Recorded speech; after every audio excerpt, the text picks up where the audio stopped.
আমি এখন আছি আমার ফ্রেন্ড ইয়ের শোরুমে। ও মূলত হোলসেলার। ওর এখানে এসে নতুন একটা আপনার ফ্যান দেখলাম। আমি জানি ঠিক জানি না, আপনারা হয়তো আগেই দেখছেন কিনা। এটা কাছে নিয়ে আসো।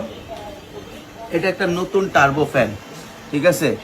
এবং সাধারণত দেখা যায় যে অনেক সময় ফ্যান চললে এবং আবহাওয়া যদি গরম থাকে, ফ্যানের বাতাসটা গরম বের হয়। এই বাতাসটা যদি গরম না বেরোয়, ঠান্ডা করার জন্য এখানে একটা ফ্রিজিং সিস্টেম দিয়ে দিছে। এটা এই ভিতরে ছোট্ট একটা ফ্রিজিং সিস্টেম, আর এখানে একটা হেভি মেটাল দিয়ে দিছে। এটা ঠান্ডা হয়ে যায়, সুতরাং বাতাসটা সবসময় ঠান্ডা বের হয়। আমার গায়ে লাগতেছে, আমি বুঝতে পারতেছি। দেখেন, কাছে নিয়ে আসো। এই যে দেখছেন, একদম ঠান্ডা হয়ে গেছে, বাষ্পর মতো ঠান্ডা হয়ে গেছে।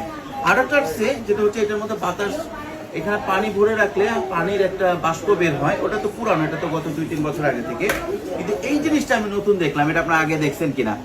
তো এটার প্রাইস চাইতেছে হচ্ছে 46 RMB। তো হয়তো প্রথম দিকে আসছে বলে, বা ও তো এখনো আমি সরাসরি ফ্যাক্টরিতে কথা বলিনি, হয়তো ফ্যাক্টরিতে কত পড়বে আমি জানি না। কিন্তু আমার কাছে জিনিসটা ইউনিক লাগছে। আপনারা দেখছেন কিনা আমি জানি না। কাছে নিয়ে আসো। ফুল টার্বো ফ্যান। জাস্ট আগেও তো টার্বো ফ্যান ছিল, এখানে টার্বো ফ্যান আছে, কিন্তু এইটা হচ্ছে কি আবার এখানে মেটাল দিয়ে দিছে। এটা হচ্ছে লেটেস্ট টার্বো ফ্যান। কারো যদি লাগে আমাদেরকে হোয়াটসঅ্যাপে যোগাযোগ করতে পারেন। আমরা ফ্যাক্টরি প্রাইসটা দিয়ে আবার একটা ভিডিও দিব। Thank you.